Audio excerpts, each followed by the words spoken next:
नमस्कार, आप देख रहे हैं डॉक्टर साहिब, आपके साथ मैं हूं मुस्कान और आज मेरे साथ मौजूद हैं डॉक्टर पीवी सिंह। दर्शकों, आपको बता दूं कि ये बिहार के जानी मानी फिजिशियन है और ये कार्यरत है एलएनजेपी हॉस्पिटल में। सर नमस्कार, बहुत बहुत स्वागत है आपका। Thanks ma'am. सर मैं आपसे जानना चाहूँगी कि आज बहुत से ऐसे लोग हैं जो जिम जाते हैं और जिम जाने वाले में से सभी को प्रोटीन की बहुत ज़्यादा आवश्यकता होती है, लेकिन जो लोग नॉनवेज खाते हैं उन्हें तो प्रोटीन मिल जाता है नॉनवेज से, लेकिन जो लोग वेजिटेरियन हैं वो प्रोटीन कैसे ले, ये मैं आपसे जानना चाहूँगी। मैम देखिए, बेसिकली क्या है कि लगभग हमारे भारत का 30% पॉपुलेशन जो है वो वेजिटेरियन है। ठीक है, पर्टिकुलरली वेस्टर्न इंडिया जो है हमारा, तो उसमें लार्जली जो पॉपुलेशन है that is vegetarian. And still हम लोग देखते हैं कि हमारे आर्मी में वेस्टर्न इंडिया, गढ़वाल, राजस्थान, पंजाब, ये सब एरिया, हरियाणा, ये सब के बहुत सारे ऐसा हमारा जो बटालियंस है, these are all belong to western India. तो ऐसा नहीं है कि they can not build up good bodies, but it depends कि हम अच्छे सोर्सेज से प्रोटीन कहाँ से ले। It depends and we should have a good knowledge.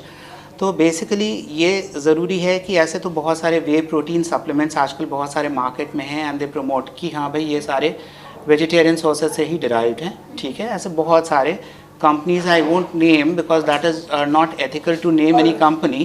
तो कोई कंपनी का नाम मैं नहीं लूँगा यहाँ पर। तो ऐसे बहुत सारे वे प्रोटीन सप्लीमेंट्स भी हैं जो कि वेजिटेरियन सोर्सेज से डिराइव्ड हैं। ठीक है, और उसके अलावा भी हमारे खान पान में जैसे सबसे अच्छा जैसे काबुली चना, छोला जिसको हम लोग कहते हैं, राजमा, ठीक है, बहुत तरह की का दाल, ठीक, सोयाबीन बरी। सोयाबीन के बारे में बस यही हम बताएंगे कि एक इधर का रिसर्च हमने पढ़ा कि सोयाबीन जो है, जैसे पहले बहुत ज़्यादा प्रमोट हम लोग करते थे कि सोयाबीन वेजिटेरियन सोर्सेज में this the richest source of protein. But particularly for males, I'd just like to just say one thing with a red flag over here कि ये थोड़ा सा ईस्ट्रोजेनिक होता है। ईस्ट्रोजेनिक मतलब कि इसमें थोड़ा सा फीमेल हॉर्मोन्स का प्रीडोमिनेंस पाया जाता है, जिससे सेरम टेस्टोस्टेरोन लेवल्स घटता है। तो एक जगह जहाँ हमारे बंदे जो बॉडी बना रहे हैं और सेरम टी लेवल्स बार बार चेक करा रहे हैं और टेस्टोस्टेरोन बूस्टर्स लेते हैं, तो और उसके जगह और साथ में ऐसी चीज़ लेंगे जो ईस्ट्रोजेनिक है, तो वो काउंटर प्रोडक्टिव हो जाएगा। तो सोयाबीन ना खाएं या कम खाएं तो बेहतर है। They should look for other sources of vegetarian protein. So ये मैं कहना चाहूँगा कि there are so many other sources of good food जो वेजिटेरियन फूड है, जहाँ से हम प्रोटीन इंटेक ले सकते हैं। ठीक है, तो बैलेंस प्रोटीन हम लोग हमेशा देखेंगे। जैसे हमारे राइस में एवरीथिंग, रोटी, चपाती जो हम लोग खाते हैं, तो all of them in some of the other proportion they do have protein, so they can always build bodies and without going for non veg food. लेकिन यहाँ पे मैं बहुत ऑनेस्टली ये कहना चाहूँगा कि जहाँ तक प्रोटीन का सवाल है, तो यहाँ पर हम लोग आ जाते हैं essential and non essential amino acids पे, जो हमको प्रोटीन के कैटेगराइजेशन में लाता है। तो फर्स्ट क्लास प्रोटीन्स जो होते हैं ना, वो हमेशा हमेशा नॉन वेज प्रोटीन ही होते हैं।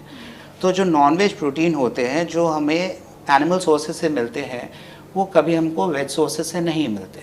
ठीक है, तो एसेंशियल अमाइनो एसिड्स जो हैं वो हमेशा हमको एनिमल सोर्सेज से ही मिलते हैं। तो ये तो कहीं ना कहीं एक कमी रह जाती है कि वेजिटेरियन सोर्सेज से हमको नहीं मिलती। तो vegetarians still they go to the gym, they can build up good bodies। ठीक है, it's all about fitness। ठीक है, ये एक फैड जो बन गया है amongst youth and everybody to go about it। लेकिन और उसके लिए लोग और भी बहुत सारे सप्लीमेंट्स लेते हैं, बहुत, और सप्लीमेंट्स का कॉम्पोजिशन नहीं जानते कि वो उसका क्या है, मतलब दे गो टू एनी एक्सटेंट। ठीक है, स्टीरॉयड्स तो एक ब्रॉड टर्म है, इसके लिए बहुत अलग अलग तरह की चीज़ें लेने लगते हैं और बहुत अलग अलग केमिकल्स है। यहाँ तक कि मसल्स को बिल्डअप करने के लिए ये स्टैनोजोल और इस तरह की का पदार्थ भी लेते हैं, जो कि बहुत उसका साइड इफ़ेक्ट्स है। तो इससे मैं थोड़ा सा कर्ब करना चाहूँगा। फिटनेस इज़ द गोल, है ना, दैट इज़ वेरी इंपॉर्टेंट कि fitness is the goal. It should not be about aesthetic कि हम एस्थेटिक्स में जाएं कि खाली वो देखने में बहुत अट्रैक्टिव हो, कि ये मॉडलिंग की दुनिया नहीं है, ये आपका फिटनेस और हेल्थ स्टैंडर्ड्स जो है that should be the ultimate thing. तो यही इसी से मैं कंक्लूड करूँगा, लेकिन one should be very honest कि हाँ, वो फर्स्ट क्लास प्रोटीन्स हमें एनिमल सोर्सेज से ही मिलते हैं। सर बहुत बहुत शुक्रिया ये तमाम जानकारी के लिए। हमारे जो दर्शक हैं उनको ये समझ आ गया होगा कि प्रोटीन का वेजिटेरियन सोर्स क्या है, और जैसा कि आपने बताया फर्स्ट क्लास सोर्स का जो नॉन वेजिटेरियन है, ये भी जो जानकारी है हमारे दर्शकों के लिए बहुत ही महत्वपूर्ण होगी। सर बहुत बहुत शुक्रिया आपका ये तमाम जानकारी। धन्यवाद। तो आशा करते हैं दर्शकों की ये जो तमाम जानकारी है आपके लिए लाभदायक रही हो। तो आज के इस वीडियो में इतना ही। अगर आपने अब तक हमारे चैनल को सब्सक्राइब नहीं किया तो तुरंत कर लें। साथ ही हमारे फेसबुक पेज को लाइक करें। वीडियो देखने के लिए आपका धन्यवाद।